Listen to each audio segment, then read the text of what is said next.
This video is about solving absolute value inequalities.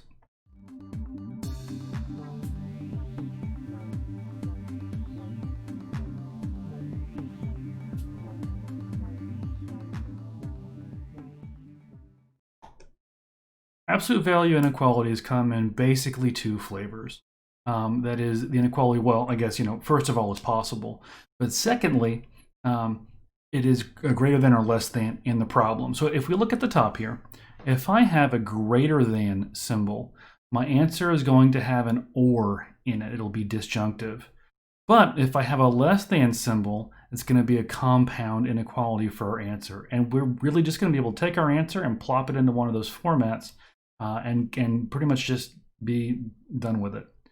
So let's look at the first example here.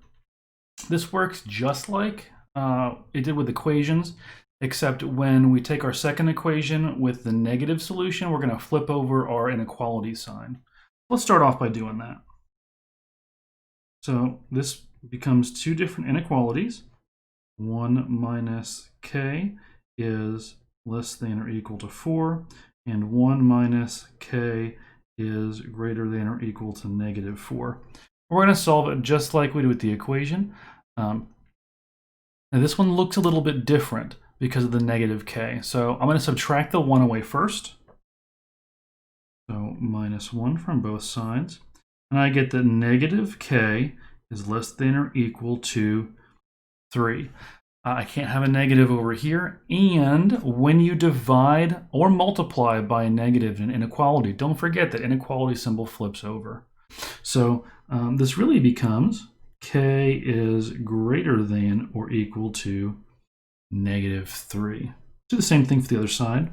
Start by subtracting 1 from both sides. We get negative k is greater than or equal to negative 5. We'll divide by that negative 1, and we'll get k is less than or equal to 5. Now let's look at what we started with. This symbol was the less than when we started, so it's going to be that, that compound inequality. So I'm going to take the negative number. We're going to do a less than symbol, or less than or equal to, or a variable, less than or equal to, and the big number, and that's going to be our solution. And let's look at the next example. So this one we can see has got the greater than symbol. And the greater than symbol means we're going to have the disjunctive or. All right. So let's go ahead and break this into its two pieces. The absolute value of 3 plus 9a is, let's see, greater than or equal to negative 6. And also 3 plus 9a is less than or equal to positive 6. Same as the last example, basically. So let's start by subtracting 3 from both sides. We'll get that 9a is greater than or equal to negative 9. Easy enough.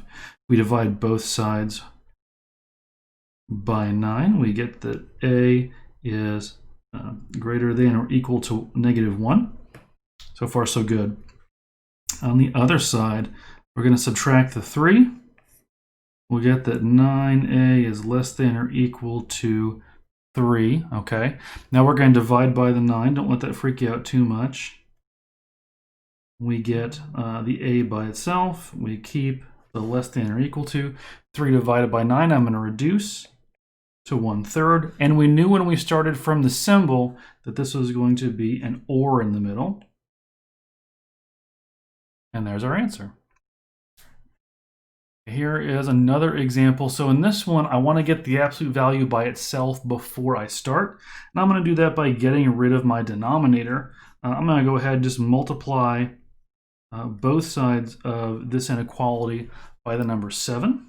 And I get the absolute value of negative 2 plus 7a is going to be less than 35. And now I can break it into my two pieces. So let's go ahead and do that. Negative 2 plus 7a is less than 35. Negative 2 plus 7a is greater than negative 35. We're going to work through these just like we did before. Add that 2 to get the 7a by itself. That's 37. And divide by 7. And we get kind of an icky looking fraction. That's cool, I'm going to leave it. So a is less than or equal to 37 sevenths. You can't reduce that. Let's do the other side. I'm going to start by adding by 2. We get 7a is greater than negative 33. We'll divide that by that 7. And we will get that a is greater than negative 33 sevenths. We can't really reduce that either. Now, if we look at what we started with, our symbol here was that less than. And if we go back to the top, it says less thans are going to be a compound inequality. Let's put it all together. Negative 33 sevenths is less than a. Is that less than or equal to, or just a less than? Oh, just a less than. Look at me making mistakes. Is less than 37 sevenths. There's our answer. It's okay. That's a weird fraction. It doesn't matter. It doesn't matter if the numbers are different. It matters that it's mathematically correct. Just don't worry about it. All right, on to a word problem. This is how absolute values are generally used in the real world. So the question is, a machine at a lumber mill cuts boards that are 3 1/4 meters long. It is acceptable for the length to differ from this value by at most 2/100ths of a meter. Write and solve the absolute value inequality and find the range of acceptable lengths. This could really happen. So I'm going to look at it. I'm going to take stock of what I have. I know how long the boards are supposed to be, and I know the acceptable variance. So what I'm going to do to write this inequality, or to write this absolute value inequality, is I've got the length of my board.